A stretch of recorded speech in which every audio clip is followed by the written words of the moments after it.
It's not one that you just automatically flip to, is it? Except for the passage that Rebecca ended with last week. The book is pretty much unfamiliar to most of us. Except, and then there's that eat, drink, and be merry phrase that keeps popping up in various forms. Evil under the sun.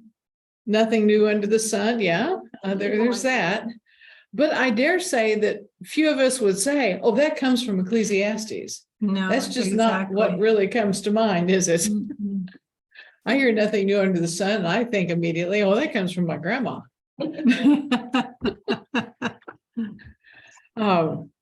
So we are starting today in chapter 4 at verse 9.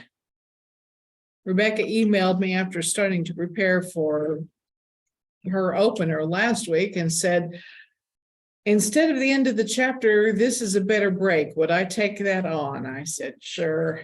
What's a few verses more or less? Welcome, Mariana and Michael. It's good to see you this morning. Now starting. Good. I will keep talking in general ways, giving you a couple minutes to find Ecclesiastes. Have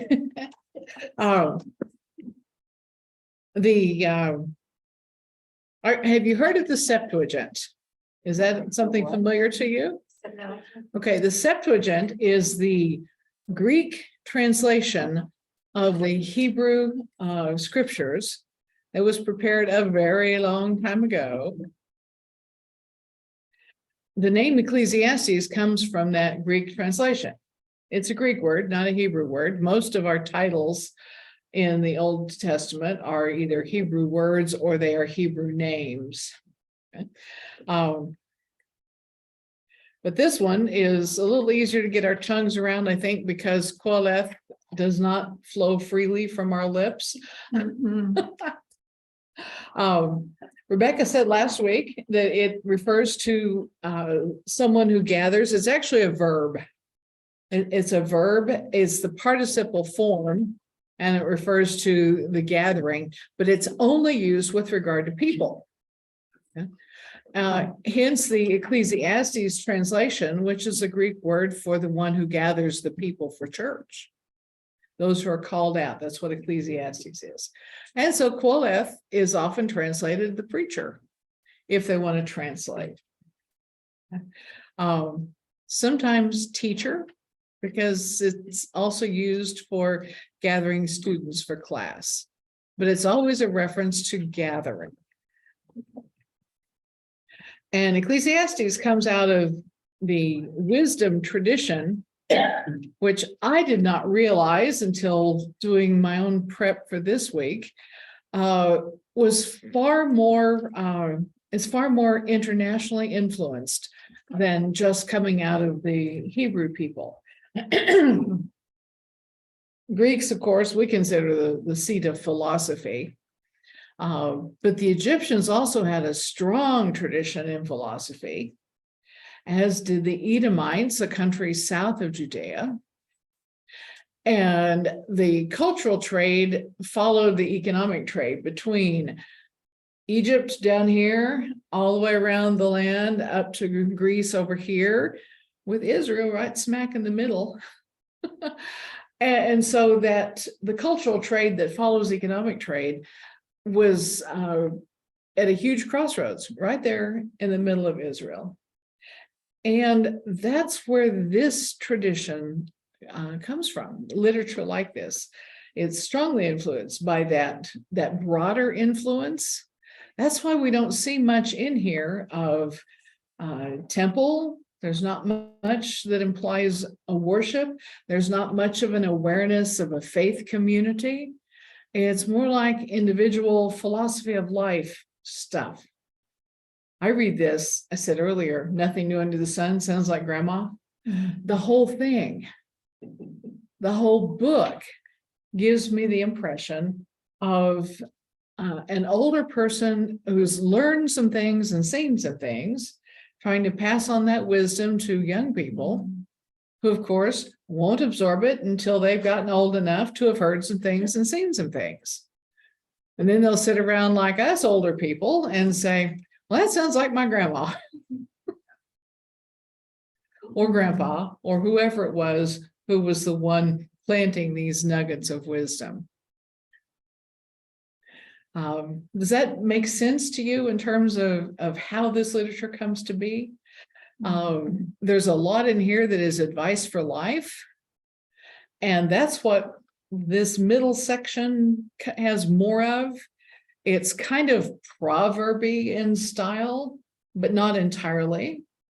It also has a very strong flavor of what you encountered last week, where everything is vapor, it all evaporates, and you just keep on working until the day you die, and that's all there is.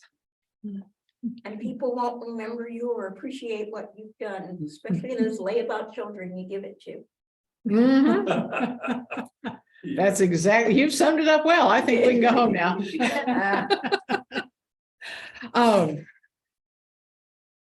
I just had a thought. I don't know why this never occurred to me before. Churches especially, but not only churches, but churches especially so, seem to have a strong need to put brass plaques on everything. It seems like I saw one this morning when I came in here, and I don't mean the directional signs, but oh yeah, okay. This room remodeled by the Come Double class of 1969. That's on the room that my mom taught Sunday school in for many of her adult years until she couldn't go anymore. Now, the Come Double class of 1969 was the class she was teaching, except there weren't any doubles still in the room. Wow. It was a group of widows. And I sat in with them a time or two visiting, and they talked freely about the days when they were doubles in the room. Most of them complaining about their husbands and their refusal to come to Sunday school. So Theoretically, they were double. theoretically they were double. Now, in this case, they had all long since married their husbands. But the irony of that class tickled me when I was 12 and figured out what come double meant, because they spelled it Kumdubble. I thought, well, who are these? I know. Why did we do that? There was another class called Win a Couple. It was an evangelistic statement, Oh, but the class kept shrinking. I know. There's so much irony in church names. Have you noticed that? Learning. I have, That's really this is funny. my accumulated wisdom of the ages talking. You ever noticed that when churches put adjectives in their name, that's often an aspirational statement? I can't tell you how many New Hope Christian churches I have encountered where hope seems very, very hard to find. And Grace Christian Church may have started out with a lot of grace, but they've lost track of that. So I thought the same of the Sunday school classes in my home church. They were aspirationally named, and once they settled on a name, that's all they did with it. It just kind of sat there. So, good morning, Brenda. Good morning. It is a pleasure to see you today. You must be feeling stronger. I've been gone for a little while, and I got really good news from my scan, my MRI. I don't have any cancer, so I'm straight. Yay. That's celebrating this today. Boy. So, So I'm doing well. well, that is good to hear. I'm still recovering from the end of the early time. But I'm okay. Doing well. Okay. Gotta carry on. Well, I sent my notes for this class to my Kindle, which is my usual method for preaching and often for teaching if I remember it. But they have not downloaded. I can't open them yet. And so the specific passages that I had planned for us to read aloud together I'm gonna be going on memory here, folks. We'll see how that We works. don't know the difference, if that's any Well, there's concern. a time to remember and a time to forge ahead. There is. Oh, yay. She gets the gold star today. Yes. Wow. No, I haven't been there. Holy Spirit will. Let us begin in chapter 4, verse 9. Who'd like to read from there to the end of the chapter? I know. Thank you. The value of a friend. Two are better than one because they have a good reward for their toil. For if they fail, one will lift up the other. But woe to one who is alone and falls and does not have another to help. Again, if two lie together, they keep warm. But how can one keep warm alone? And though one might prevail against another, two will withstand one. A threefold cord is not quickly broken. Better is a poor but wise youth than an old but foolish king, who will no longer take advice. Or one can indeed come out of prison to reign, even though born for the kingdom. I saw all the living who, moving about under the sun, follow that youth who replaced the king. There was no end to all those people whom he led. Yet those who come later will not rejoice in him. Surely this also is vanity and a chasing after wind.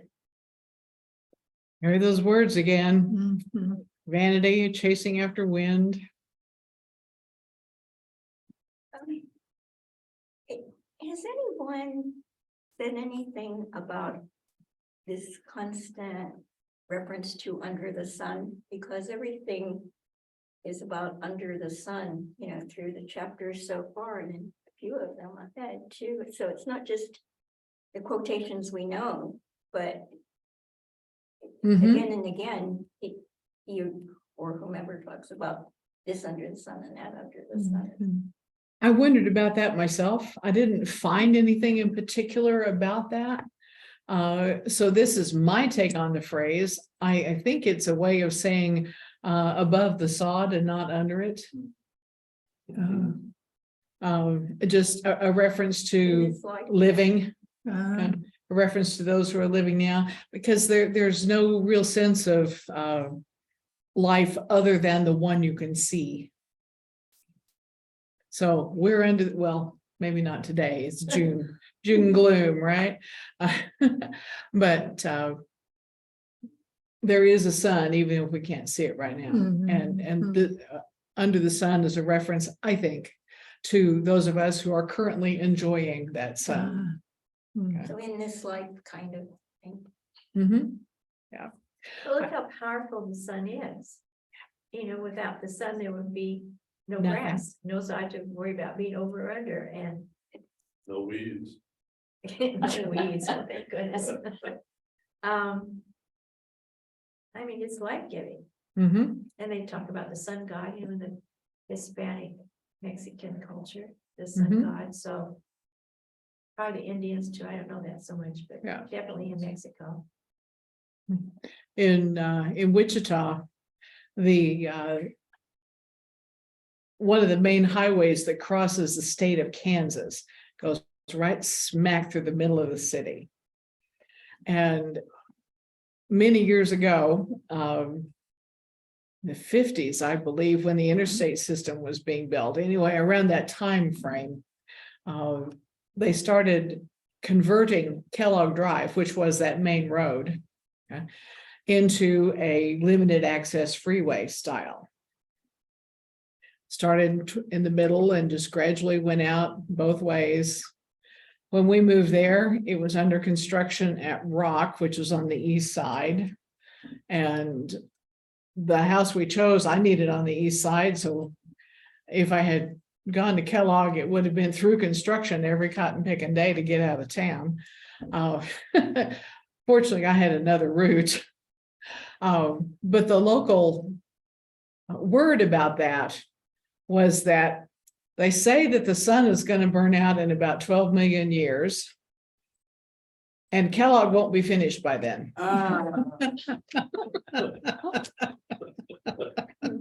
And indeed, after Rock intersection was finished, Then they did another intersection on the west side of town, and there was a delay in getting to the next one because that's where the turnpike came through. And so they had to wrestle with the architecture for a little bit and finally figured out how to do a layout that involved the next two intersections. So it was kind of worth our while anyway. And they finished that not long after we moved away. So it was this side, that side, this side. And then there was talk about the next set way over on that side. Indeed, Kellogg is still under construction, I'm sure. Wow. But the sun is still shining, so they have time. Yeah, they talked about after the sun burns out, they'll finish Kellogg in the dark. So, yeah, there's that under the sun phrase. Now, I mentioned the international character of the way that the wisdom literature of Egypt and of Greece and of the Edomites and other cultures in that area cross-pollinated one another. A threefold cord is not quickly broken is a phrase that is found first in the literature from Edom and from some other Mesopotamian cultures that are of that area that are long since faded out, except for the remains. Okay. If it appears there before it ever appears here. But it's also perfectly sensible, right? That's the thing about so much of this is we resonate with it because the wisdom is fairly obvious. Okay. And yet, where do we find God in it? Okay. Jeremiah, and this is where I need my notes, doggone it. I remember Jeremiah 18, verse 18 makes reference to, thank you for looking it up, Steve. Mhm. Then they said, come, let us make plots against Jeremiah for instruction. Says it, for instruction shall not perish from the priest, nor counsel from the wise, nor the word from the prophet. Come, let us. That's pray. enough. That's Okay. enough right there. That phrase, instruction from the priest, counsel from the wise, and what was the other, the word for the prophet? Okay. It's a reference to what is by Jeremiah's time a recognition of three categories of religious leaders: the priest, the prophet, and the wise, or the sage. Some translations would call it the sage. Okay. It's puts the three on an even footing, that all three have a role that is given by God, Yahweh, in Jeremiah's understanding. All three have a role and are to be respected and paid attention to within their own arena. Okay, you trust the priest for instruction. That's what Torah means. Some translations would say law rather than instruction. Okay. You trust the wise for their counsel. And here we have Ecclesiastes. We also have Proverbs. Hey there, welcome. Good morning. Ecclesiastes. If you find Psalms, it's after it, but flip carefully because it's a small book. 17. Yeah, I would say 937, but you know, different printing. Yes. Grace is Different on printing. 616. Is that where we're at? I know about that. Yeah, about 17. We're in Ecclesiastes in general and at the end of chapter 4 in particular. Perfect.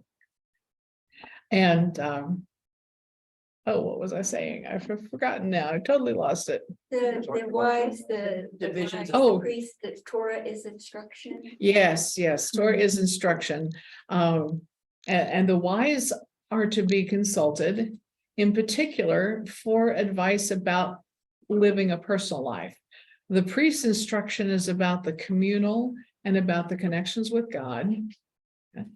The prophet is the one who is helping people understand the larger context in which they operate.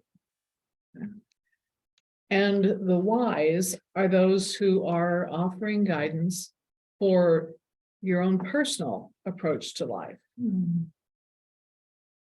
Now, our Bible speaks with a symphony of voices rather than a single voice. It's often best to think of the scripture overall as a symphony with a choir. You've got all kinds of sounds, harmonies, dissonance to give it energy and variety. For instance, moving away from Ecclesiastes for a moment, Ezra and Nehemiah come about after the return from exile, when there was a huge movement to purge all foreign influence in order to come back close to God again, now that we're back to Jerusalem. The book of Ruth was written about that same time. Remember, Ruth is Moabite. She is not Hebrew. Yeah. And her story is presented because, do you remember why? Because they're going to include others. Because, Exactly. yeah. She is David's great-grandma to King David. So it's a corrective to the purify the people movement of Ezra and Nehemiah to have Ruth's story presented that, oh, maybe we shouldn't be quite so purifying minded. Okay.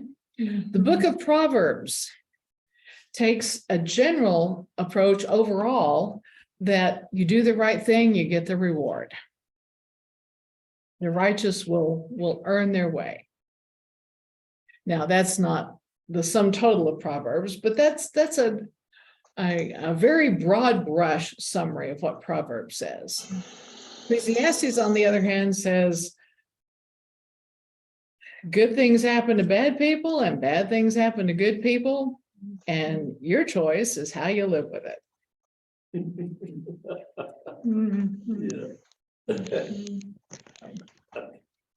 In fact, I think it was Rabbi Kushner, Harold Kushner, who wrote a book, in the 80s, when bad things happen to good people. Whether or not you've read it, we've all heard of that one, because the title is so perfect. I don't know when that's happened. Everybody has the stories in their life or in their friends' lives. But that's what the presentation of the book of Ecclesiastes is. This is vanity and a chasing after wind. What remains is for how you live with it.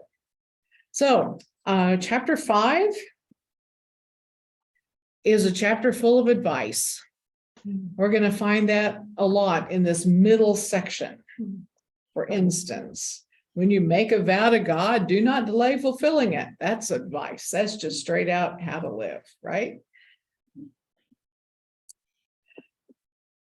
And God's mentioned a bunch of times. God is mentioned in this section. Yeah. Yes. Okay. There's not a lot of mention of God, but there is. There is some. Okay.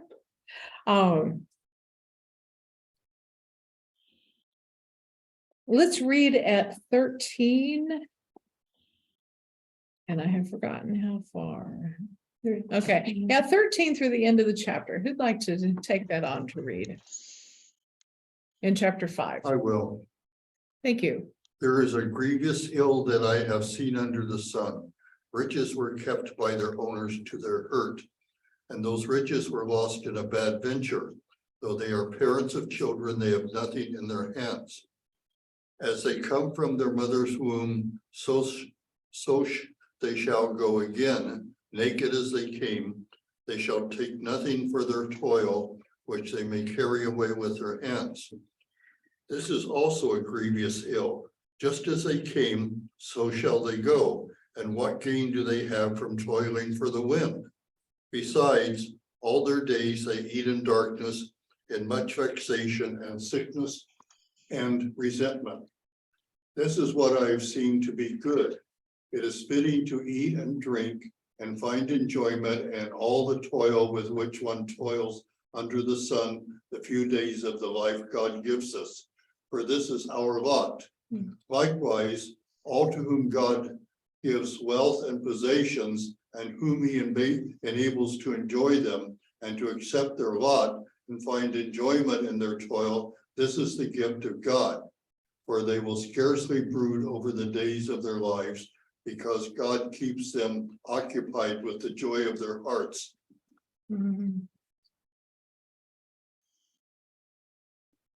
I really resonated with that section. Yeah. Because of its emphasis on enjoying life. So much of the whole book seems to me to read like a pessimist spouting on and on endlessly. And then there is this. If everything is so terrible, what can you do except for enjoy your life while you have it? And I think, well, yeah. If life is going to be terrible, then do what you can with what you got while you can. What do you think? Well, I've got one that maybe doesn't relate. I had a class called History of Physical Education at San Diego State. Okay. And I won't go into who taught it. We didn't teach us how to make beer, by the way. But, in that class. That's the enjoyment part, right? I'm sorry? That's the enjoying life part. I guess, no, we're not gonna tie that much, it goes to the extremes here. And one of the things he talked about the fact that the Greek people. Were the athletes, they were very much into the feeling good about themselves, body health, etc. And then we get to the Dark Ages or the Middle Ages. And the concern wasn't so much of what you were doing then, as far as enjoying life. The concern was getting ready for the afterlife. And we're not too concerned about what you look like or how good an athlete you are at that particular point in time. By the way, he was an unsuccessful football coach. He was the football coach there by the name of Paul Governelli. He was the one that was at San Diego State that had a number of losing seasons. He had come from Columbia. He was a quarterback, an all-American quarterback, I guess. Neat guy, I thought, in a way. He kind of had philosophy. But he was replaced by a guy by the name of Don Coryell, who you heard. So, John, I'm not sure what the point of yours. Middle Ages Greeks. And the rest is fluff. Airing it out.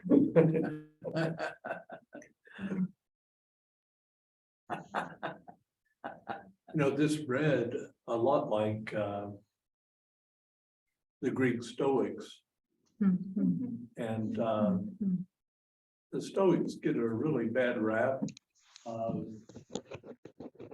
I think largely due to the fact that their philosophy flew in the face, or it flies in the face of a consumerist economy, where attainment of goods is the end of life. The Stoics reflect this, or this reflects what the Stoics were all about. So if we're talking about cross-cultural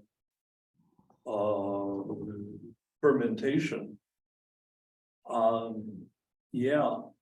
the Stoics were all about eating, drinking, and enjoying, because it's vanity to assume that your life is going to last forever. And it's best to spend your life sharing the enjoyment of your life, because in the final analysis, your life is really not your own.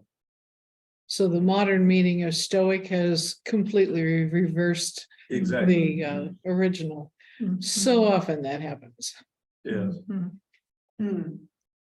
How often have we said Jesus would not recognize the church today? Luther wouldn't recognize the Lutheran church. I'm not sure that Campbell would recognize disciples as anything familiar to him. Yes. because things change so much. Mhm. Isn't there something in Judaism that says that you will be held accountable for every one of life's pleasures that you do not enjoy? Oh, yes, Yes, I don't know where that comes from, but it's in the Talmud. is it? Well, Mhm. it seems related to this also. It is. Yeah. It does. Mhm. Yeah. I think so often if we start reading Ecclesiastes at the beginning, we look at that and we go, oh, and we quit reading before we get to the good stuff, Mhm. which at some point seems to say, eat, drink, and be merry because that's all there is. In a really depressing way, but then you get to another part and it says, eat, drink, and be merry because that's what there is. Mhm. Yes. Mhm. How you frame it makes a big difference in how you live it. In the verses just before Michael began to read, Mhm. there are warnings about not enjoying your life. Yeah, the lover of money will not be satisfied with money, Mhm. nor the lover of wealth with gain. This is also vanity. Yeah. Mhm. Or sweet is the sleep of laborers, whether they eat little or much. Yeah. I don't know if the laborers would agree with that. Sweet is the sleep of laborers, whether they eat little or much. I'd be inclined if I don't eat much not to sleep very well. Yeah, Mhm. I would too. I don't always agree with what's written here. It's hard to sleep when you go to bed hungry. It sounds like it's written by someone who has never been there, done that. Mhm. That's right. Kind of, yeah. And yet I have done that, and I know exactly what they're talking about. The year before Renee and I got married, the price of everything exploded upward. And the church I was serving, my very first student church, was disinclined to take any sympathy. My Christian Ed committee asked for an increase in my wages on behalf of, concern that tuition had, well, books had doubled in price. Tuition had increased about 40%. My housing had increased about 30%, and the price of gas had more than doubled. Mhm. And yet I was still driving up into Kansas from Enid, Oklahoma. And, they didn't hear any whining or complaining from me. And I have to tell you that during that year that the board tabled the discussion about the matter and tabled the matter, board meeting after board meeting, I continued to go up there and wound up about $600 in debt. Mhm. And I cut back all kinds of different ways. And during that year, I lost 35 pounds. Wow. And I have to tell you, I had some of the most pleasant nights of sleep. They were much akin to when I would get off the tractor after dawn till dusk, plowing. And would drive back into town and fall into bed. And mom would come in, I was in high school, and mom would come into my room, "Are you all right?" And I'd say, "I am now."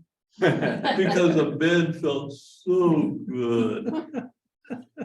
That I think is what we're talking about here. Mhm. Yeah, I was hungry, Mhm. but I discovered that hunger pangs go away if you just tear out a page from your notebook and eat about half of that page. You chew on it long enough and your hunger pangs go away. Mhm. You don't have to swallow it, you just use that to deceive your body into knowing that hunger is temporary. Mhm. Picture Steve at 135 pounds. Wow. Okay, you haven't convinced me. Nice try. Yeah, exactly. He's told me those stories for as long as we've been married, and I still have trouble buying that. You want to know the story? Sure. I'm gonna have a hard time relating this to anything. I'll make it fast, without fluff. My dad, late in his life, decided he was a author, a writer, and an expert on a variety of things, including diet. My dad really never finished much beyond 8th grade, so he didn't write very well. He did a lot of things well, but writing was not one of the things. So I came home from El Centro one time and he said, I've got something I want you to write. And he had written a bunch of stuff about his water diet. Oh. He had solving everybody's weight problem by going on a water diet. And you would drink a big glass of water before dinner, and therefore you wouldn't want as much to eat. Yeah. And he had this all written down. And now I had to try to figure this out, and I wondered, why am I doing this? This will never be published. I'm doing this to make Dad happy, and we went from there. So I wrote up the little articles. It turned out it was a small little article. It obviously didn't go any further than that, but in water diet. And That one actually has been published, and somebody probably made a lot of money on it. You kept the glass half full instead of half empty. Yeah. I think the real benefit of that particular diet is you spend so much time peeing that you don't have Yes. time to eat. That's really true. Yes. Yeah, moving right along. It's water and a half sheet of paper. Yeah, There you go. so, And let there be wisdom on that paper. yeah, exactly. You know, when you get that half sheet of paper real soggy and mushy, the side benefits of enjoyment include managing to get off a little peas, and you get out a straw and you shoot spit one to the roommate. There you go. Yeah.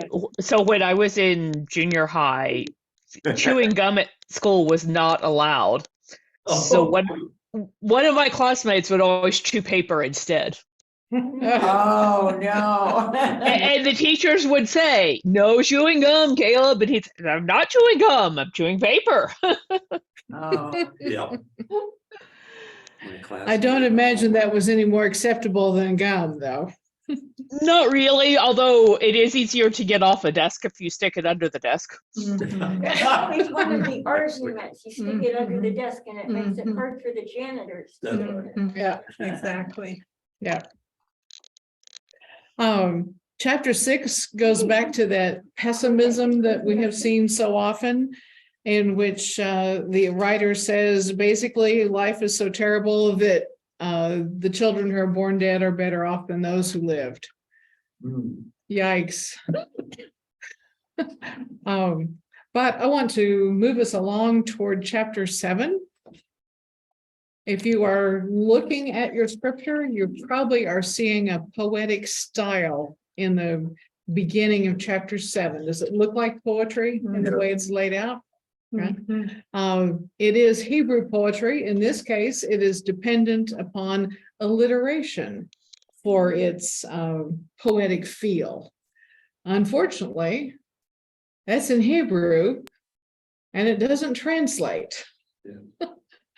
And so we're missing part of the power of it. But again, it's one of those places that is full of wisdom that you've probably heard and never associated with the book of Ecclesiastes. In particular, the first line, a good name is better than precious ointment. How many times have you heard someone make reference to a good name is what I have to give you, my child? Yeah. Yes. Exactly. I've heard that from my parents were raised in the Depression. Mhm. And my grandparents lived through it with a house full of young children. Mhm. And they often said, we may not have much, but we have a good name. Mhm. Mhm. There it is. And the day of death than the day of birth. It's a whole series of better than statements. It's better to go to the house of mourning than to the house of feasting, for this is the end of everyone. Now, this does not sound like the same person who wrote Eat, Drink, and Be Merry. Eat, drink, and enjoy your life. Because this person right here writes, better to skip the party and go straight to the wake, because that's where you're going to end up anyway. Huh? I wish we had the alliteration. Mhm. If we all were Would fluid the in alliteration make it sound any better, though? it can. I don't know. Well, I think too that when you've lived a long life. Yeah. You understand that there isn't just one rule or one pithy saying to embroider on the cushion. Right. That there are days when you need to celebrate and days when you need to weep, Yeah, Mhm. and you need to know which days are which. Yep. yeah. And I think the Jews did a good job of giving a bouquet for posterity, for wisdom words for how bad it got and how good it is. You know, I just really think that when I was young and reading in my Bible, and I thought, well, if Solomon got wisdom and that was taken, Mhm. I would go for discernment. And I asked God for discernment. Mhm. And I really think the Catholic Church does a better job teaching kids discernment from what they hear in scripture than a lot of Protestant kids get, especially if you're a Bible thumping Christian church. Not disciples of Christ necessarily, but you're told there's one way and it's God's way and it's my way and you do it or you hit the road.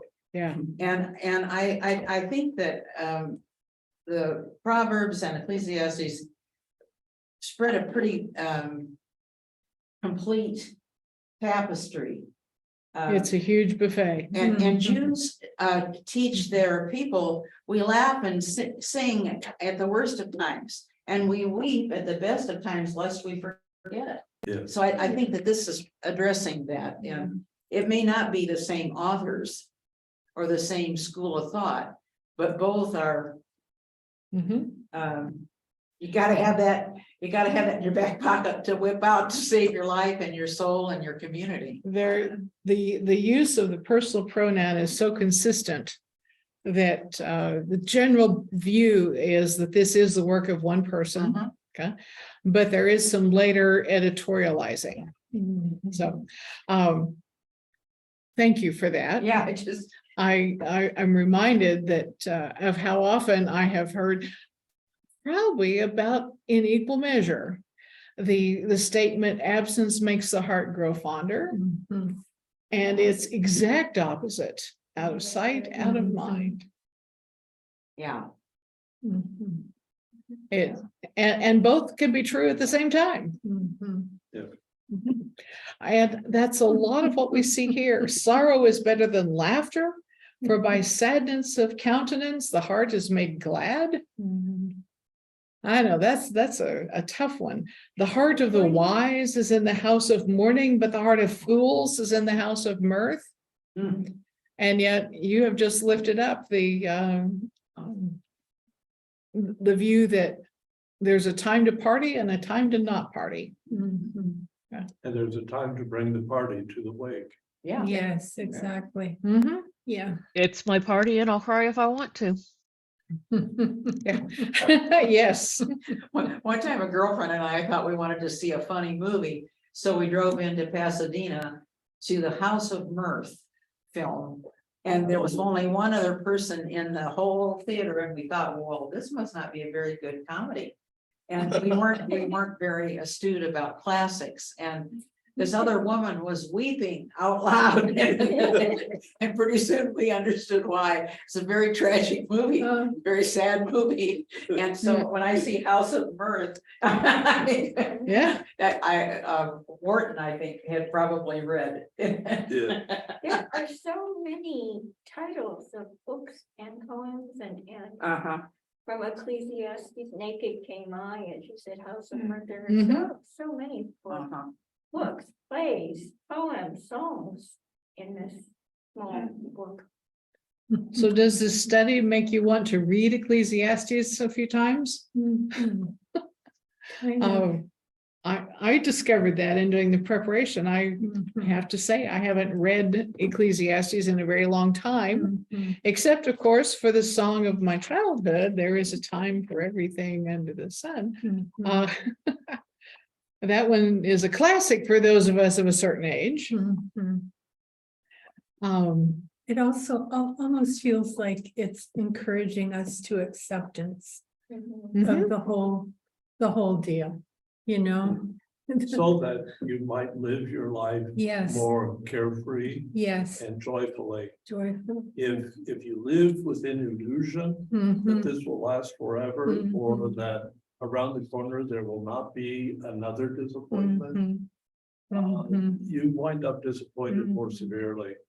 If you know you're going to die Yes. and you celebrate that, then the sad times are happy times and the happy times are sad times.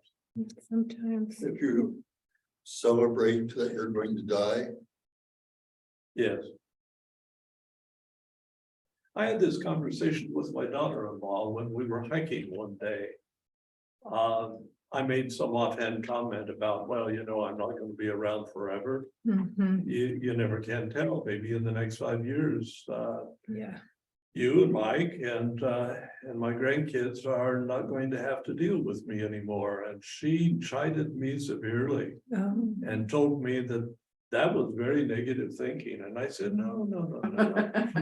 Here's a rock. Let's sit down and talk about this. And we did. I told her, I learned a long time ago when I was in college, I took care of several people in a hospital setting who inspired me greatly. No, and not the least of which was a man who was told that he was going to be dying in about 2 months, that cancer had just riddled his body. And his initial reaction to the doctor, he started laughing. And I was right there making the bed on the other side of the curtain, heard the whole thing. Yeah. And the doctor said, did you misunderstand me? You only have 2 months to live at the most. And his response was to giggle some more. And he apologized and said, you need to understand one thing. You're going to die too. I'm just going to get there before you. I've been waiting for this all my life. I never lived in the illusion that I would live forever. And the doctor, you know, just kind of made a quick exit, took care of, you know, paperwork and stuff like that with the nurse who had the chart and was making notations, and they left. I finished making the bed, pulled the curtain back, and he saw me there and said, oh, you heard my awful behavior, didn't you? And I said, yes, I did.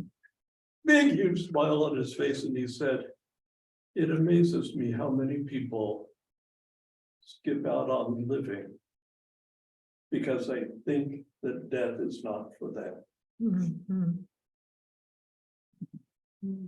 Changed my whole life. Yeah. Wow. That's what Ecclesiastes is saying. Mhm. But Raina was right when she chided you for negativity, but not for the part you're responding to now. Yeah. When you said they won't have to deal with you. Oh. That's a yeah. negativity that she was responding to appropriately, I think, Yeah. because there is the privilege of connecting with one another, not the have to of connecting with one another. Yeah. So, we have 10 minutes remaining.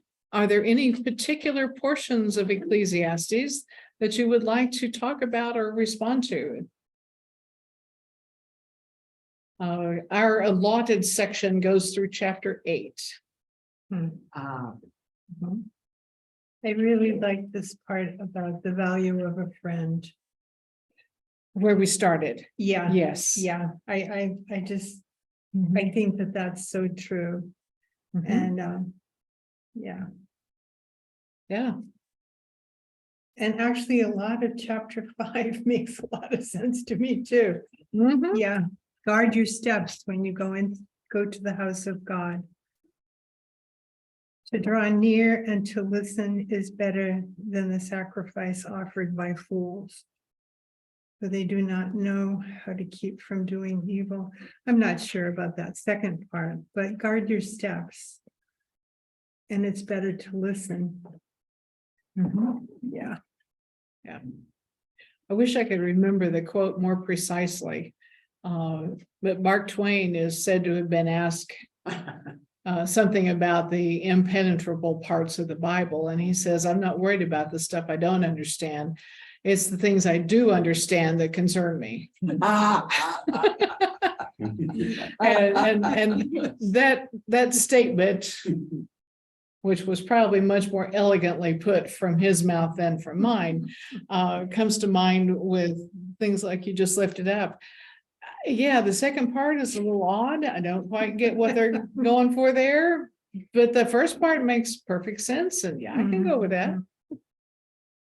So, well, the heading just in front of verse 10 of chapter 8, God's ways are inscrutable. Mhm, We don't mhm, get to have the wisdom of God, but we get to be exposed to God's wisdom. I think that Mhm. we don't have a whole picture. No. mhm. We just have a little piece of it, but we have enough Mhm. to know really which scripture is helpful under which circumstance. Yes, I think that's you have brought to mind an experience of my own life. When Steve's mother died, it was by her own hand. okay. Our children were, let's see, Mike was 8, almost 9, and Sarah was 6. And their cousins, Steve's daughter's children, were 7 and 3. My sister's children. Oh, yes, okay. Not daughter, yeah. Yeah, your sister's children, and they were 7 and 3. Okay. We didn't even give thought to not telling the kids how grandma died, because they asked how grandma died.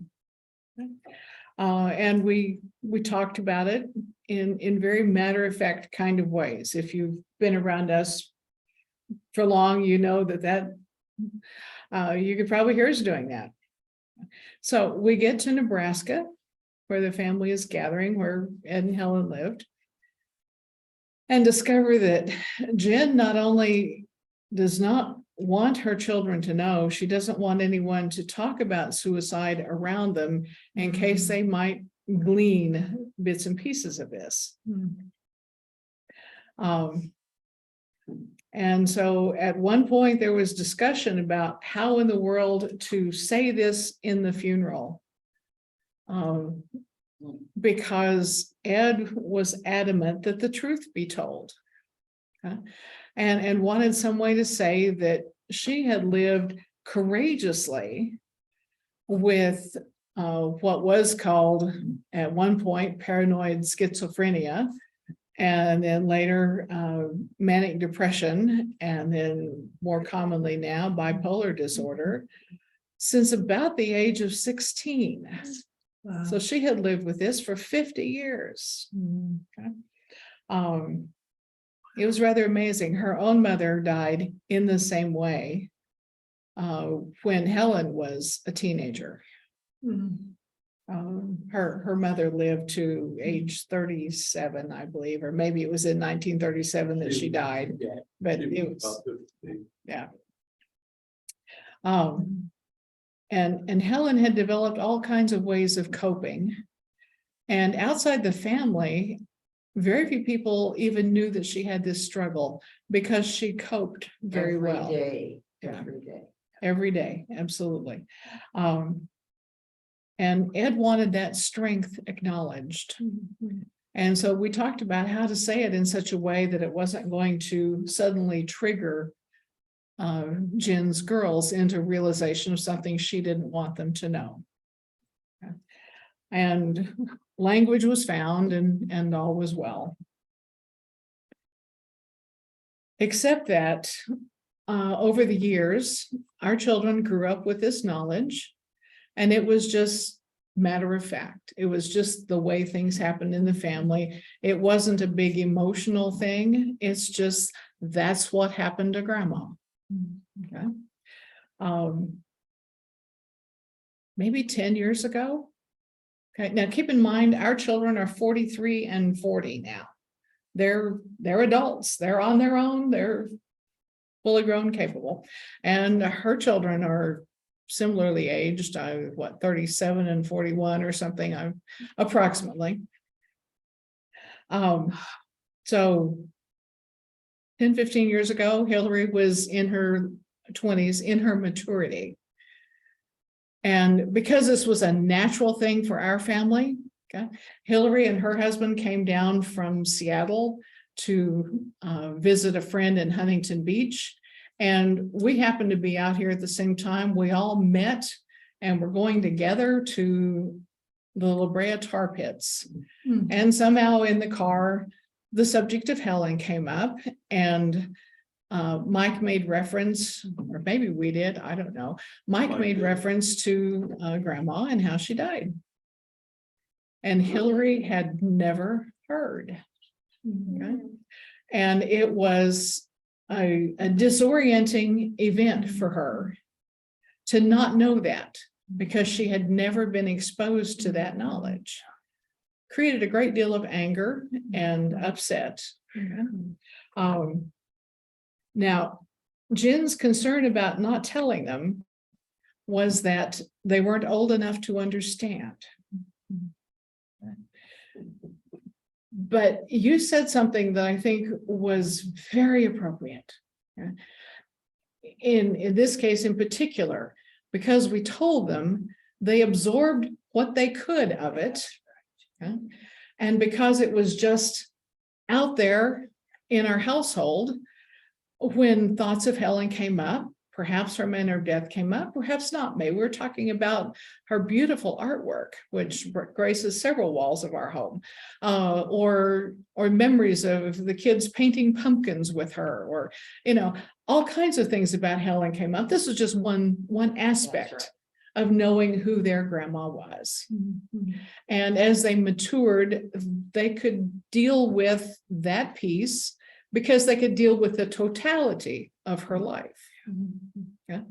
You're right. We can't understand God's wisdom, but we get exposed to it, and we can absorb bits and pieces as our faith grows, as our spirits grow, as our minds grow. Shall love the Lord your God with all your heart and soul and strength and mind. And being exposed to the fullness of the wisdom of Scripture, we get a chance to draw that in as we are ready and capable. And the closer we live to it, the more we can absorb. Okay? And I think that's what happened with our kids and what Hillary didn't have the chance to do. Okay?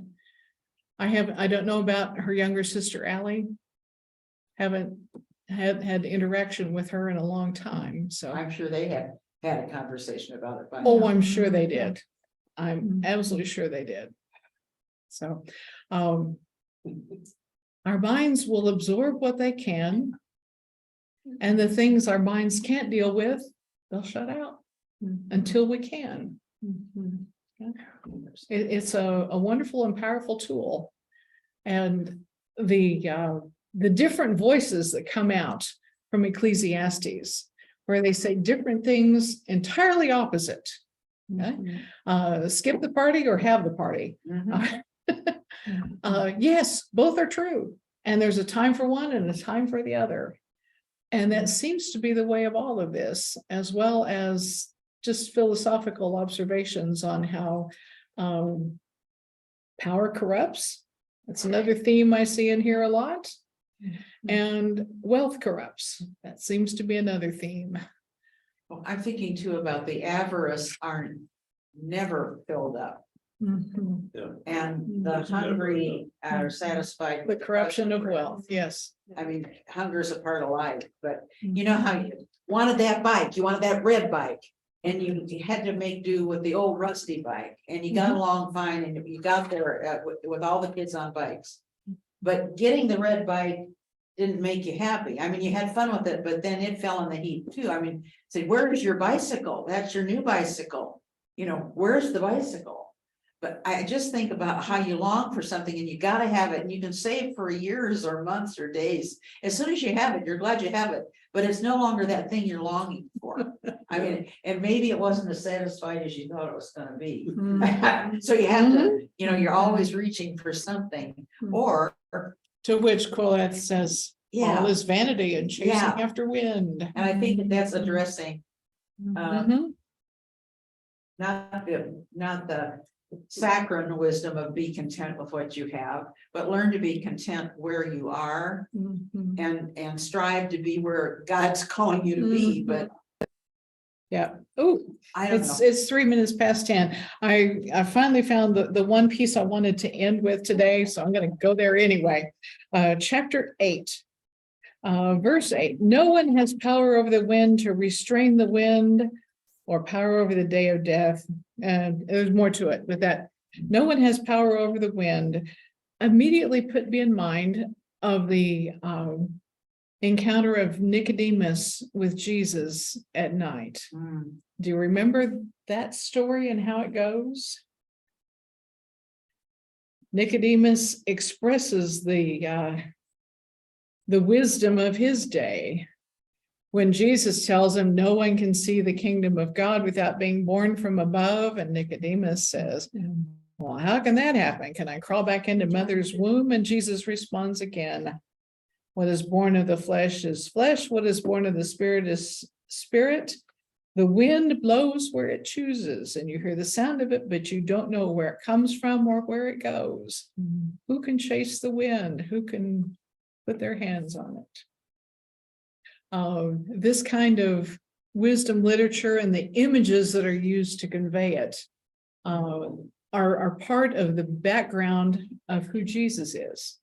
And we see it coming out clearly, for instance, in a statement like that. The scripture has threads that go all the way through. This is one of them. You can pull on that wind image and see it several places. In Job, there is a statement that you can sow the wind and reap the whirlwind. But then the theme word of the book of Ecclesiastes, usually translated vanity, is actually a description of a kind of wind. It refers to the exhaled breath. It's just an odd thing to kind of get your mind around, but it's, you know, you can't see that unless it's 0 degrees outside. You can't take that particular one back either. Yeah, Huh. exactly. Oh, So here ends the study for today. And I don't remember who's teaching next week, but they will take up 9 through 12. I think it's Tessa, but I'm not That's sure. Is it Tessa? Oh, cool. I'm All not right. sure, but All right. no, next week is the week that we don't have it, because it's gonna be. No, the that's week after 2 that. weeks from Gotcha, today. okay. so, I heard the announcement, but I couldn't remember which so week we're it not was. gonna have, We do have, because We it's do. 3 in a row, yes. Okay. that's what I, Yeah, that's we're what I good. remember. And then we're on break until fall. Yeah, Yeah, so yeah, thank you, Renee. you're welcome. That's so interesting about vanity meaning. Isn't it though? It's, Yeah. well, the word that's translated vanity. What's the word? Oh, I don't remember the Hebrew word. Oh, it's okay. Steve likes to say that he didn't take Hebrew, Hebrew took him. The farther I am from my class, the more I find that truth is myself as well. Yeah. It's just, I remember the framework, the specifics. 3 hours. I had that. Very few. One of the most fun ones, Genesis chapter 1, Yeah, verse 1, where it begins, when God began to create, the earth was a formless void. That thing that's translated formless void is the word for chaos, and then it's the intensification of the word for chaos, like the chaosiest chaos. wow, that's amazing. And it's, I'm gonna stop. yes, go Yeah, ahead. yeah, I have often thought that chaos is God's playground. It's a place where God can begin to create. When I hear churches complain, we're just in chaos, it's all chaos. Oh, good. This is where there's room for God to do some things. When life is too orderly, we usually have not left room. when we think we've got it all figured out and handled, Exactly. everything is good, yeah, yeah. Yeah. When we try to control the outcomes, too often we don't leave room for God to be at work. Yeah, I couldn't agree more. Goodbye, Zoomers, we'll see you in church.